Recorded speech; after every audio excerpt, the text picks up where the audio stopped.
What's up, everybody? My name is Joe Brown, and this is Heresy Financial. As you are probably aware by now, the infrastructure bill was recently signed into law, and it will probably take a little bit of time for people to work out exactly how that $1 trillion is going to be spent. And right on cue, without any delay, they're already trying to push through their next spending bill, which is going to be focused on the social safety net and climate change. And so today, we are going to be looking at why this infrastructure bill is destined to do more harm than good. Ready? Let's dive in. So why is a bill that is designed to improve America's aging infrastructure going to hurt? Well, it comes down to one main thing, which is the seen versus the unseen. I recently reread this book by Henry Hazlitt, Economics in One Lesson. Absolutely fantastic. I've got it linked in the description below. If you have not read it yet, I highly recommend it. One of the few books that I've read multiple times. He and other Austrian economists have demonstrated the problem of the seen versus the unseen, which I will demonstrate here. Say you have $100 in your wallet. You're walking down the street and you get robbed. Now, the thief is going to take your $100. They're going to run down the street. They're going to go somewhere else. They're going to buy, let's say, a watch. It's a nice watch. And guess what? That money that they spent contributes to the income, to the growth of wealth, and in small part to the employment of the watchmaker. Now, increase this at scale and just focus on the spending.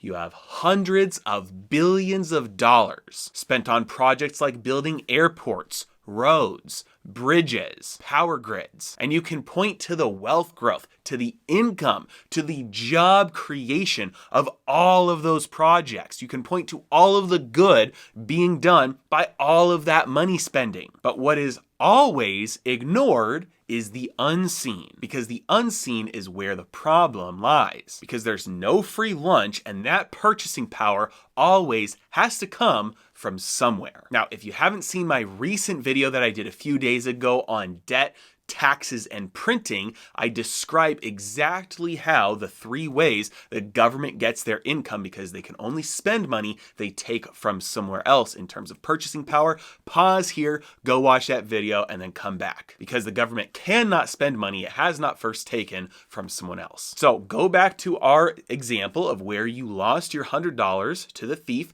What were you going to do with that $100? Well, you were on your way down to the shoe store. You were going to buy yourself a new pair of shoes. So now the shoemaker lost that income. They lost that wealth that they would have had, and they lost that contribution to employment. Now take that, amplify that at scale. The lost income, the lost wealth, the lost contributions to employment, the lost job creation that would have been in every area that everybody would have spent that purchasing power on otherwise had it not been transferred to the state. So you can't just focus on a part of the results. You have to look at the net effect, the net results on the entire system as a whole. Now, you might be thinking right now, so what? Because ultimately, we need bridges, we need roads, we need infrastructure, so who cares if it's a wealth transfer to pay for it, and who cares if some people lose from that wealth transfer?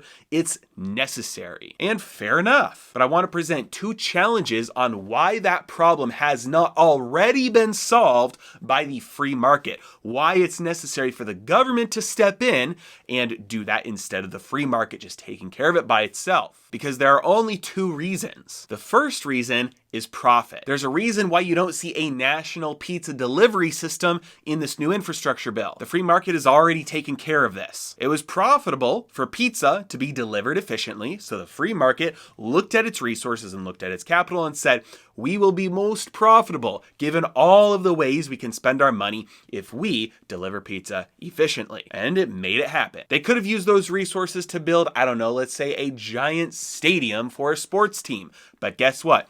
Given their capital, their resources, their expertise, what their customers wanted, it was more profitable, given all the alternatives, to deliver pizza. So the government isn't stepping in and saying, hey, we need to deliver pizza, because that need has already been taken care of. So in this case, the only time the government steps into a situation and says, hey, we need to build roads, we need to build bridges, we need to build power grids, etc., whatever the project is for this infrastructure spending, they're doing it because the free market has looked at it and said, that's not profitable. It's better for everybody involved, for my resources, to spend money on other things that people want more. Because the free market could have diverted resources there and decided it would be less profitable to do that. Which means that by definition, when the government transfers purchasing power away from individuals to divert that into a project, that project is less profitable than how that money would have been spent otherwise. Meaning that the end result is that the system has less total wealth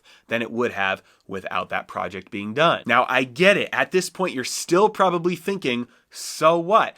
Even if that's true and the system has less total wealth than it did before, it's still necessary. We need roads. We need bridges. We need better airports. We need this infrastructure spending. So who cares if there's less total wealth? It's a sacrifice that is necessary. And that's where the second reason comes into play as to why the free market hasn't already taken care of these things. And that is because it's prohibited by law. Governments maintain monopolies, or they grant private monopolies for infrastructure. There are plenty of free economic actors out there who would love to take a swing at solving our current aging infrastructure problems, but they can't. The government steps in and says, no competition, please. We want to take care of this ourselves. And then they do it in a way that necessarily destroys wealth. And they transfer purchasing power away from some or away from everyone through either taxation or inflation in order to pay for these projects, which forces those who never fly to have to pay for airports, and those who never drive to have to pay for the roads. And just because the payment for that good is invisible through taxes or inflation doesn't mean that people aren't paying for it. Doesn't mean that that service is free. People are still paying for it.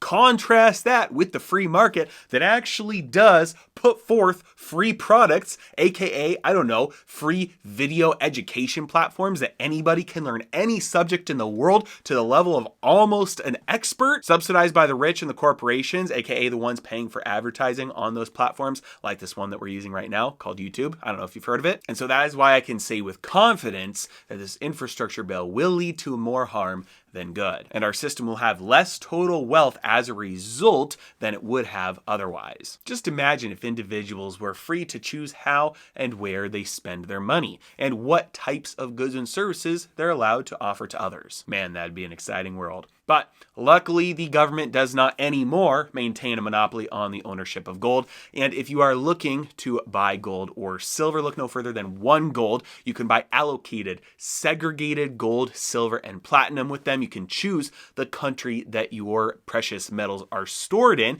You can do it all for a very, very low cost with their very easy to use app. And as soon as you've accumulated enough where you don't want it stored out of sight anymore, you can request it to be delivered to your home at will. And if you sign up with my affiliate link in the description below, you will get a free $5 bonus just for signing up. As always, I really appreciate you guys. Thanks so much for watching. Have a great day.